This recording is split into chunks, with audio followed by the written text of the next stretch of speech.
Olá,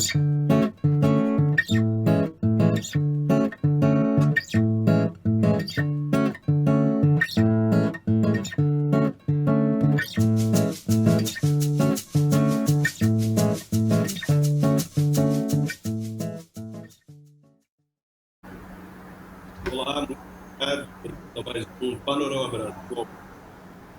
Quinta-feira,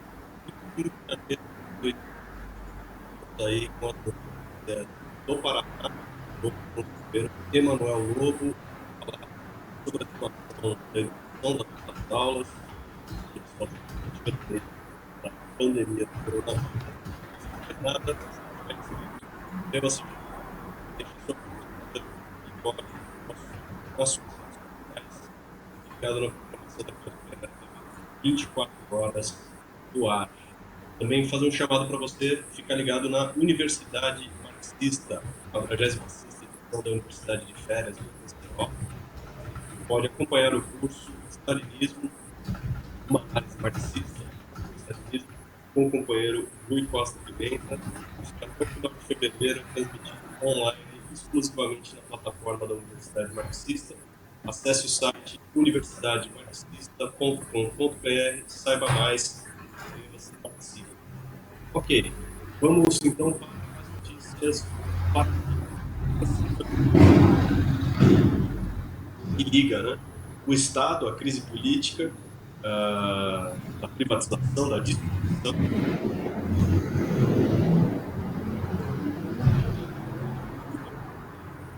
das empresas públicas, no caso aqui da Petrobras. No meio da crise nacional na pandemia, em que Manaus sofre com a falta de oxigênio necessário aí para o atendimento das pessoas vítimas da doença nos hospitais, a notícia é que meio que surpreende e mostra, né, que sabotagem do país tem as suas consequências diretas sobre a vida da população. Não é um problema assim tão distante, não é um problema indireto, né? É um ataque que leva aí a um prejuízo evidente, um prejuízo material, um prejuízo de vidas. Trata-se aí da privatização da Fafem, que aconteceu 2 anos atrás, e que poderia, a essa altura aqui, que faltam recursos para o Estado do Amazonas combater a pandemia, permitir aí que a população possa ter condições aí de reagir, né?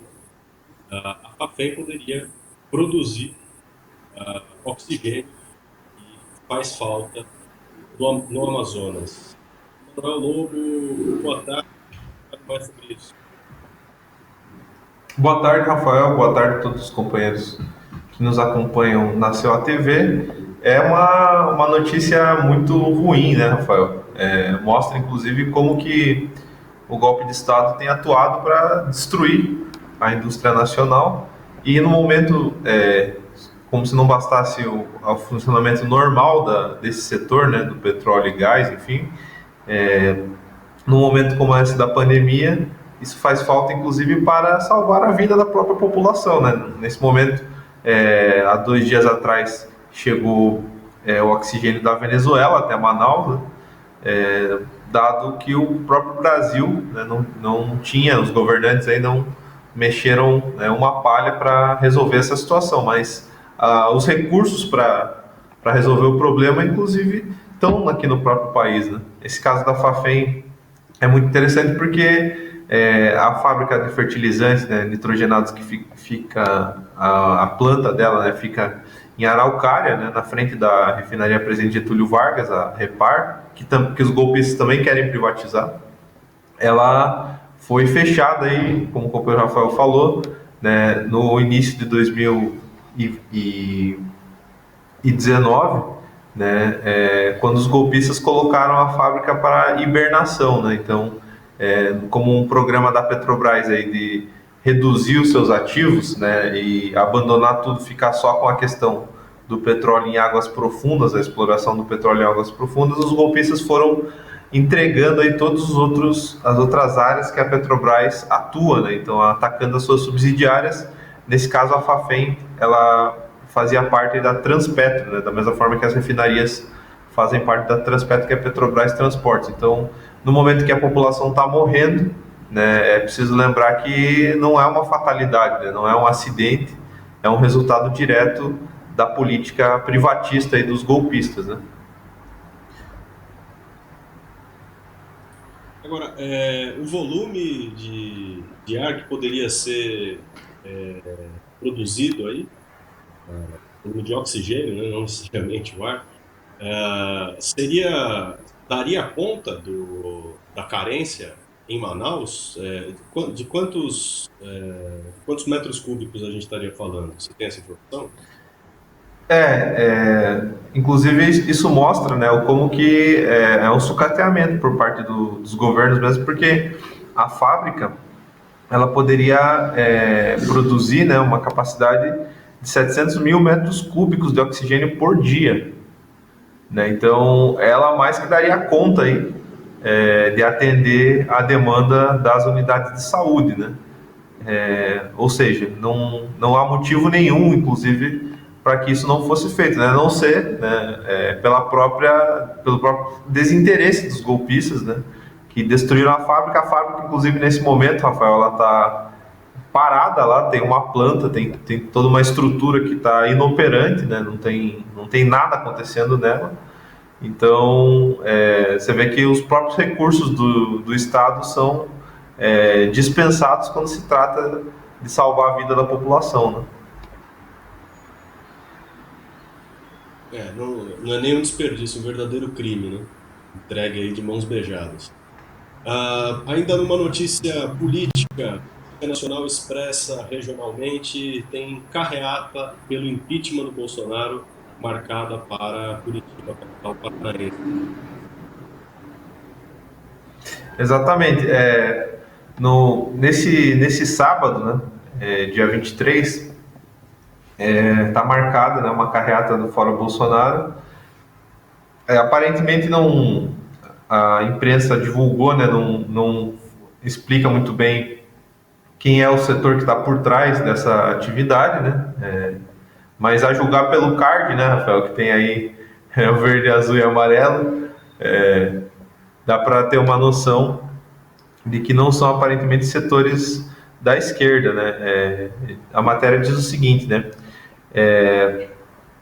Que frente à conduta do presidente legítimo Jair Bolsonaro, um grupo de curitibanos está convocando pelas redes sociais uma carreata pelo impeachment. A manifestação está prevista para sábado, dia 23, a partir das 16 horas na Praça Nossa Senhora da Salete, que é a praça do Centro Cívico, né, que fica em frente à Assembleia Legislativa, ao governo do Estado. Diz o seguinte, aqui está explicando quem está chamando a carreata. Idealizado em Curitiba, inicialmente pela Juventude Socialista do PDT. O protesto ganhou força e a adesão de outros grupos. No evento, no Facebook, eles não falam claramente, não está essa informação lá, inclusive. Mas, basicamente, eles estão procurando aglutinar os setores que estariam descontentes com o governo, mas impulsionados aí por as críticas que a burguesia colocou, né? Esses setores, inclusive, do próprio PDT, eles não apoiaram o Fora Bolsonaro desde o início, né? Demoraram muito para entrar nessa reivindicação, e agora parece que é uma coisa... tudo bem que há uma indignação gigantesca contra o governo golpista do Bolsonaro, né? A maior parte da população odeia o governo do Bolsonaro, é natural, mas é preciso destacar que as mobilizações precisam acontecer na maneira em que elas são efetivas, né? Com greves, com ocupação de fábrica, né? Com algo que mostre a força da população, que permita a organização do povo, né? A carreata, por si só, ela é um formato ruim de atividade, porque ela meio que individualiza o movimento, né? Fica cada um dentro do seu carro, não parece um ato público, né? Parece mais um desfile, alguma coisa estranha, né?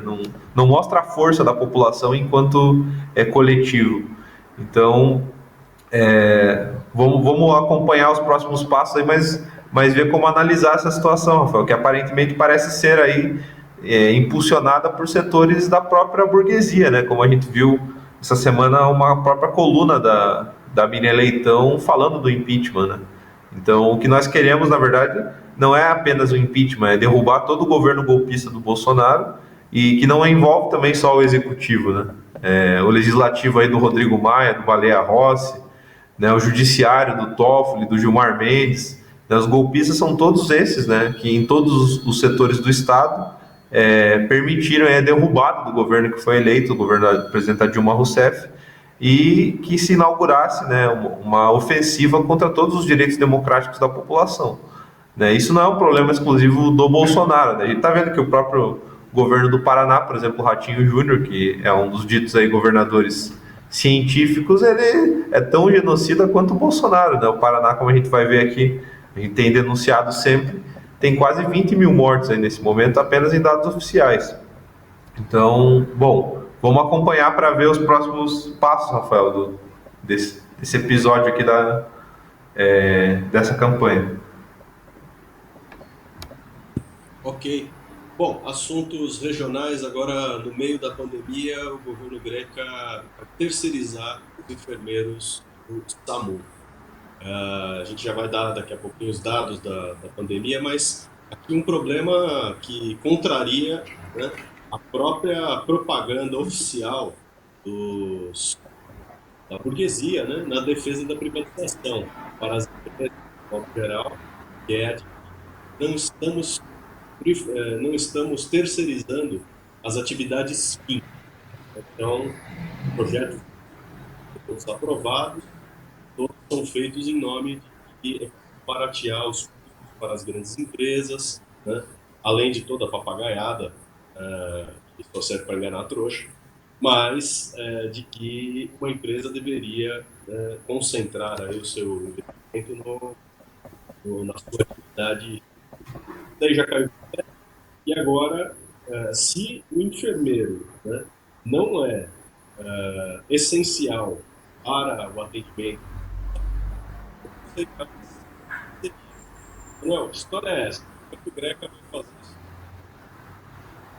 Então, inclusive essa notícia é interessante porque o Greca e o Ratinho Júnior eles procuram se colocar assim como governantes científicos, né, que são preocupados, né, que são respaldados pela ciência, né. Se a produção puder passar a foto do Greca aí, o Greca tem toda uma equipe, né, ele faz muito parecido com o João Dória, né, então ele sempre reúne a imprensa, né, tem toda uma identidade visual ali, que nem os companheiros estão vendo na foto da imunização, imuniza já Curitiba, né, hashtag que a prefeitura usa.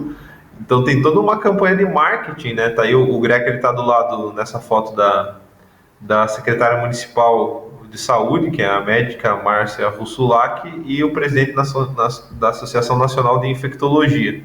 Então tem toda uma propaganda assim que seria um governante preocupado, né, sensato. Mas aí quando a gente vê as notícias do que esse governante sensato está fazendo na prática da sua administração, a gente vê que é uma farsa, né? Porque nesse momento aqui da pandemia, o que seria necessário para enfrentar a pandemia seria colocar todos os recursos possíveis e imagináveis para a saúde, né? Fortalecer a saúde estatal, né? Contratar profissionais, adquirir equipamentos, construir outras unidades, né? Ter mais leitos, enfim. Uma operação de guerra aí para combater a pandemia. E o que a gente vê que eles estão fazendo é o contrário, na verdade, é sucatear, né, o pouco que já existe de estatal na saúde brasileira, né, que tem que competir aí com uma máfia empresarial, um cartel aí da indústria privada da saúde, né, que são os piores, são um dos piores capitalistas aí, que são os que especulam com a vida da população, né, com as doenças e tal, com a desgraça do povo. E nesse sentido, o que o Rafael Greca está fazendo é o clássico, né? É colocar essas empresas terceirizadas, muitas vezes, Rafael, elas têm ligação com elementos aí do próprio Estado, né?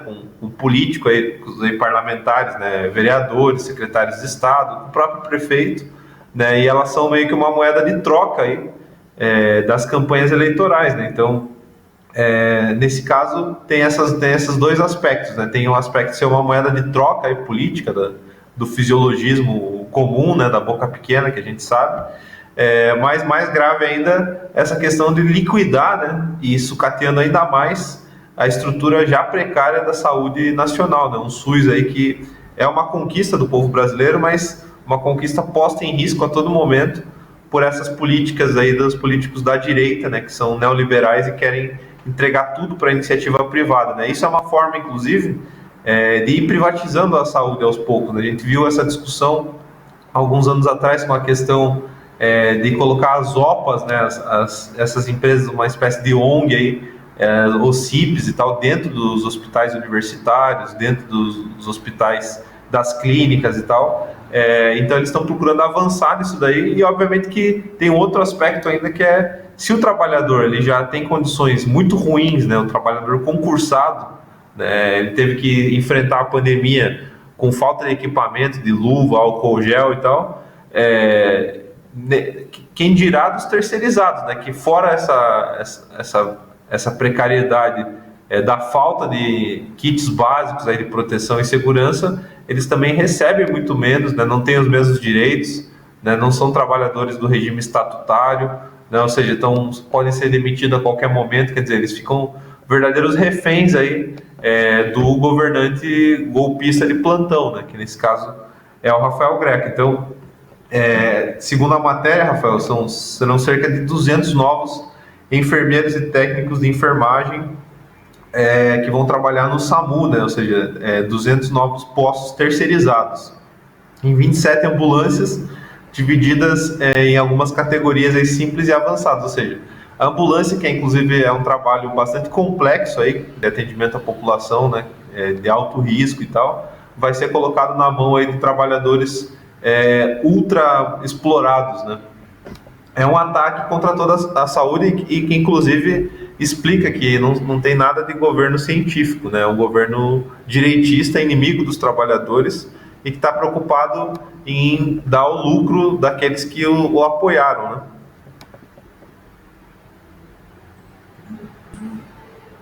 Justamente.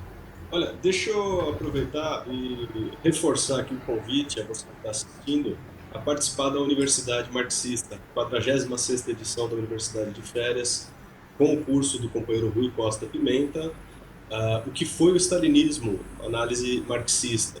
Nós já estamos na quinta aula, hoje se realiza, né, a sexta aula, estão indo ao ar, ao vivo, às 7 horas da noite, às terças e quintas-feiras. E haverá aulas aí até o final de fevereiro, são quase 48 horas de curso. E estamos aí tratando de todos os problemas da história e dos principais problemas políticos teóricos do stalinismo, um fenômeno político aí, parece, né? Pode parecer apenas um assunto de história, mas é extremamente importante para compreender até mesmo a política da esquerda dos dias de hoje. Então, participe, inscreva-se no site universidade.br e seja conosco de enorme profundidade, de muito conteúdo para entender melhor esse problema político, teórico tão importante. Bom, entrando então no tema nacional com reflexos de todo o país, esse companheiro Manuel dá para a gente um quadro da situação da pandemia no Paraná, que é uma base aqui para a gente ver o que anda acontecendo toda a região. Manuel, quais são os números mais recentes? Bom, se a produção puder colocar o boletim de ontem na tela para os companheiros acompanharem, o Paraná ele chegou essa semana, né, ultrapassou 9 mil mortos por coronavírus, né? Então, uma situação que, enquanto por um lado, né, os governantes científicos fazem uma autopropaganda e se promovem, né, como os grandes responsáveis, né, pelo combate à pandemia, os números, na verdade, mostram o contrário, né? Seja os números em geral das administrações, né, do Ratinho e do Greca, principalmente, seja, no caso, os próprios números do coronavírus, né? O Paraná, ele da mesma forma que o Brasil, né, ele não fez teste em massa, né, então dos mais de 11 milhões de habitantes que há no Paraná, apenas uma pequena parcela aí da população foi testada, né, não chega a 20% da população paranaense. E agora o próximo passo, Rafael, que está acontecendo é a demagogia com a questão da vacina também, né?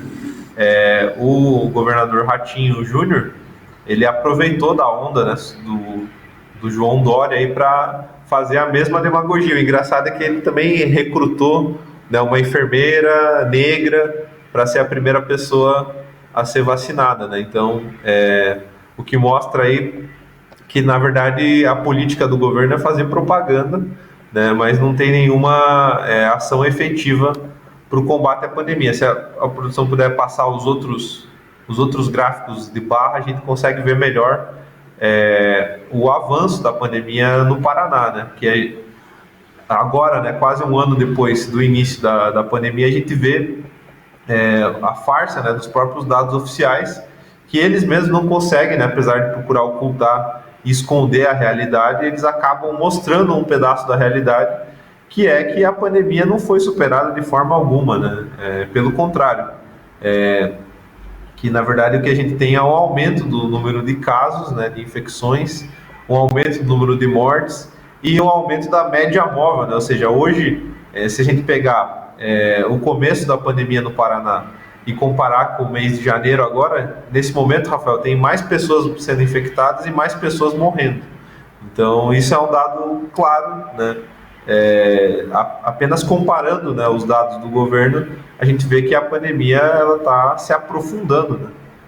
E nesse sentido, né, a vacina, né, como colocada aqui, ela também não vai ser para todo mundo, né, dado que a primeira etapa da vacinação, da dita vacinação, o Paraná teria recebido 265 mil doses da Coronavac, que faz parte daquela importação, né? Essas vacinas não foram produzidas no Brasil, elas foram importadas, né? O que mostra, a gente tem divulgado no Diário da Causa Operária, na Causa Operária TV, que não há insumos no Brasil para produzir as vacinas, né?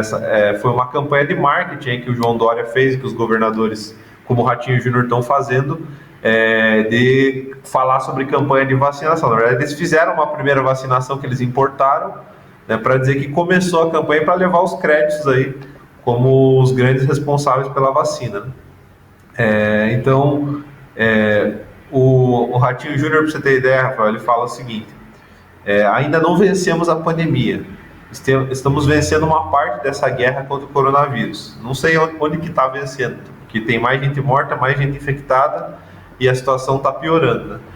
Segundo ele, começamos por aqueles que mais trabalharam durante a pandemia e que colocaram as suas vidas à disposição para cuidar de outras vidas, fazendo demagogia, né, com os trabalhadores da saúde, que ele mesmo não abriu concurso, né? O Ratinho Júnior abriu concurso para a Polícia Militar e para os bombeiros militares, mas não abriu concurso para os funcionários da saúde, né?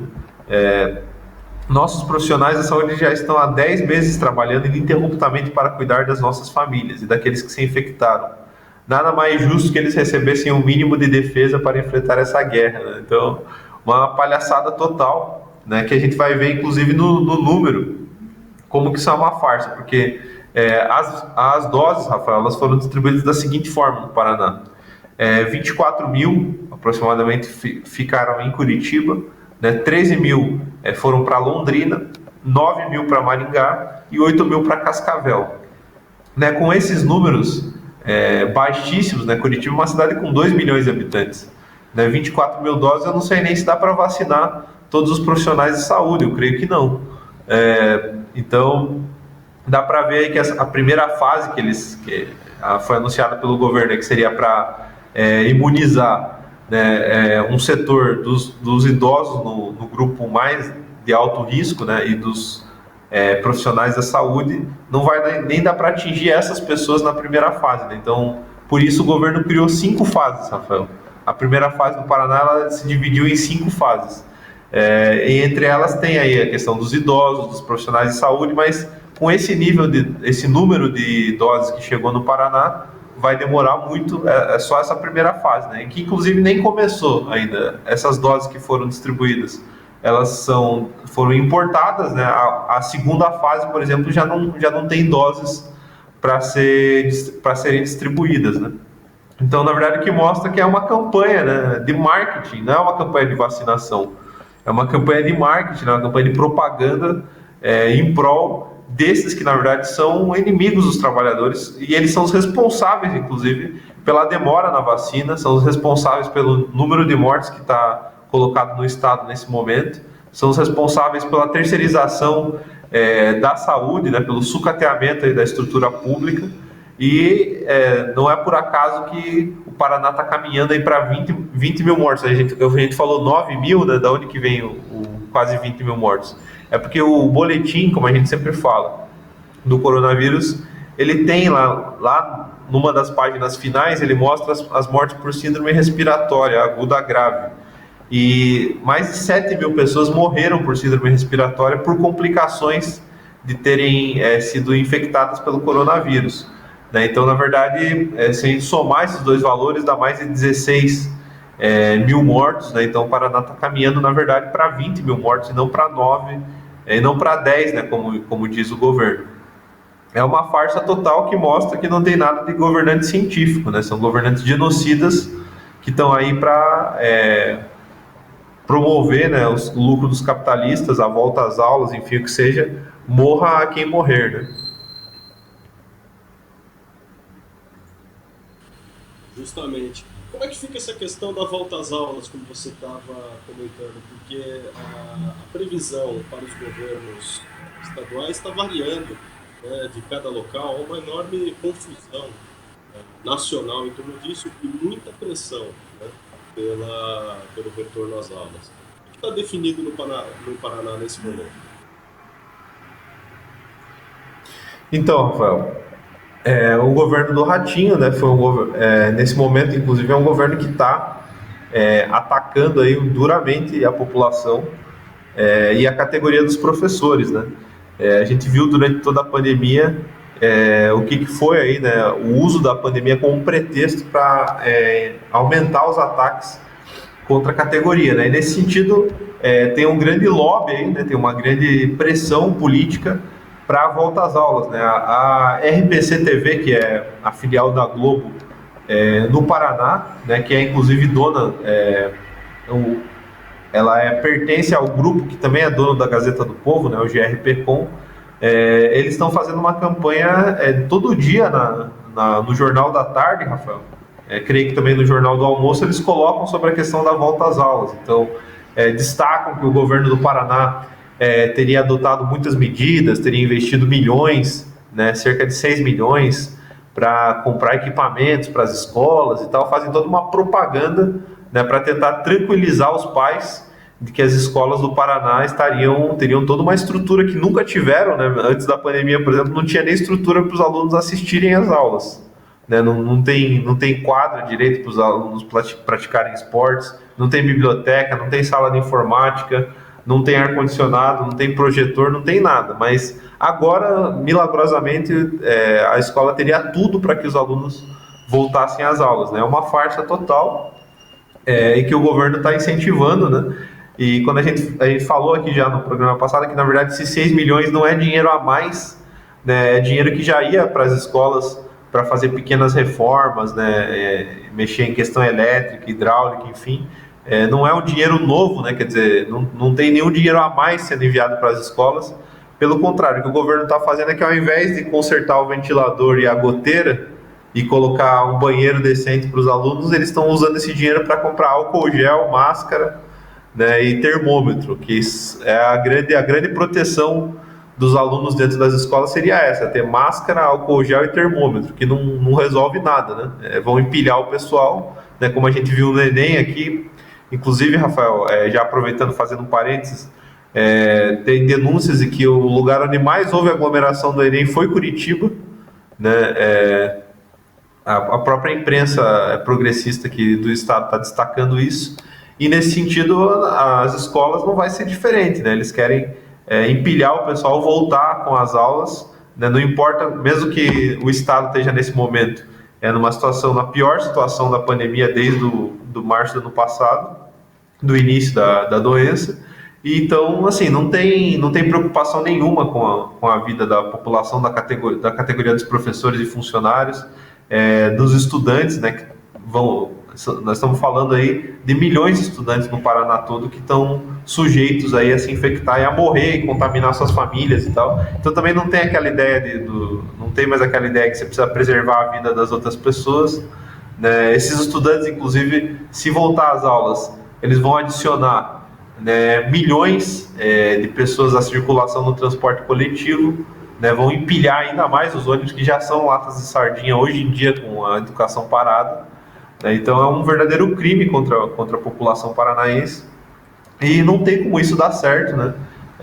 A não ser, né, do ponto de vista daqueles que querem que as aulas voltem para poder movimentar um setor da economia que ficou parado, aí, uma vez que a educação, né, como a própria OCDE levantou dados aí a nível mundial, a paralisação dos setores da educação teria resultado aí em 1,5% do PIB mundial, né? Quer dizer, os capitalistas estão perdendo dinheiro, né? No Paraná não é diferente, então eles querem retomar esses lucros aí, morra quem morrer, né? E nesse caso quem vai morrer são os professores, os funcionários, né? Os estudantes, e os pais que vierem tiverem a infelicidade de se contaminar, né, com a pandemia, no momento em que você não tem, se você não tem vacina nem para as pessoas que estão, para os profissionais de saúde, imagine para a população em geral, né? Sendo que os estudantes, nesse caso, seriam os últimos a receber, seriam um dos últimos grupos a receberem a vacina, né? Por isso que a gente diz, né, Rafael, nós da Corrente Educadores em Luta, a gente tem claramente a reivindicação de volta às aulas só com o fim da pandemia e com a vacina para todo mundo, né? Ou seja, antes disso, voltar às aulas é colocar em risco aí toda a categoria, colocar em risco milhões de estudantes, professores, funcionários e empurrar todo mundo para a morte, né? Não, exatamente. O grande risco que está colocado aí para toda a população. A disseminação do vírus em larga escala com o retorno dos alunos, professores, funcionários em massa nas escolas. Sobre isso, o que dizem os professores e o sindicato da categoria? Tem assembleia marcada para isso? Exatamente. Por conta dessa nova ofensiva, né, ou da intensificação dessa ofensiva do governo do Paraná, os professores, né, que tinham já no ano passado, né, aprovado a greve caso voltasse às aulas, né, ou seja, deixado muito claro na categoria que se o governo decretasse a volta às aulas presencial, a categoria entraria em greve, né, automaticamente, chamaria uma assembleia só para, digamos assim, aprovar oficialmente, né, a assembleia. A categoria está com a assembleia marcada para o sábado, agora dia 23, né, e tem uma tendência muito grande à greve, dado que o governo, no começo desse ano, Rafael, realizou, né, semana passada ou retrasada, a prova para PSS, para recrutar professores e funcionários temporários, né? Essas provas, elas ocorreram aí por todo o estado, né? E tinha mais de 40 mil pessoas inscritas, né? Dezenas de milhares de pessoas fizeram a prova. Teve um nível de abstenção aí, mas dezenas de milhares de pessoas fizeram a prova e se aglomeraram, inclusive, nas escolas, né? Os professores e funcionários que foram fazer a prova acabaram se aglomerando aí porque o governo não preparou minimamente a estrutura para a realização da prova. E essa prova, o problema é que ela só abriu vaga para 4 mil pessoas, né, do universo aí de mais de 30 mil professores e funcionários temporários, né? Então é por isso que a gente tem denunciado que o governo está demitindo, na verdade, 30 mil professores e funcionários, né? Então isso gera um outro elemento da crise no estado, que é que um imenso setor aí da categoria vai ficar desempregado, né? Já está desempregado, e vai aumentar ainda, né? Alguns companheiros que tiveram contrato até o final de 2020 perderão seus empregos também, né? Isso vai gerar uma situação explosiva aí dentro da categoria dos professores, e é nesse clima que a gente vai para a Assembleia, né, nesse sábado, E já tem um ato marcado, inclusive, Rafael, para sexta-feira, né, para amanhã, um ato em frente à Secretaria de Educação, né, um ato contra as demissões, né, um ato contra a militarização das escolas, um ato pelo Fora Ratinho, Bolsonaro e todos os golpistas. Então, setores aí da Frente de Luta PSS, né, que é a Frente de Luta dos Temporários, estão puxando esse ato aí. Nós fazemos parte dessa frente contra os ataques do governo Ratinho e, inclusive, para impulsionar, né, a aprovação da greve o quanto antes na Assembleia desse sábado. Né? Então, é preciso mobilizar os professores, né, uma ampla campanha que, inclusive, a Corrente Sindical Nacional Causa Operária está fazendo, né, em todo o país já, que é uma campanha contra as demissões e a privatização, né, que os professores, nesse caso, eles são vítima dessas duas questões, né, tanto da demissão, nesse caso, uma demissão massiva, quanto também da privatização, porque o projeto do Ratinho Júnior é fazer um híbrido na educação pública, permitir que as pessoas, né, a ideia do voucher, elas ganham um cupom para colocar seus filhos em escolas privadas, né? Então, é um projeto que o governo, desde o começo, colocou, né, quis discutir e tal. Então, é um governo privatista e um governo que está demitindo em massa, né? Um governo assassino aí de empregos dos professores e funcionários e assassino mais ainda da própria população, né, que está morrendo aí de coronavírus no momento em que não tem suporte nenhum aí do poder público. Ok. Bom, nosso tempo acabou. Obrigado, Manuel, pelas informações, análises, os comentários. Você que está assistindo a gente, fique ligado na Causa Operária TV. 24 horas no ar. Amanhã, Panorama Brasil volta a partir do 20h15. A gente se vê lá.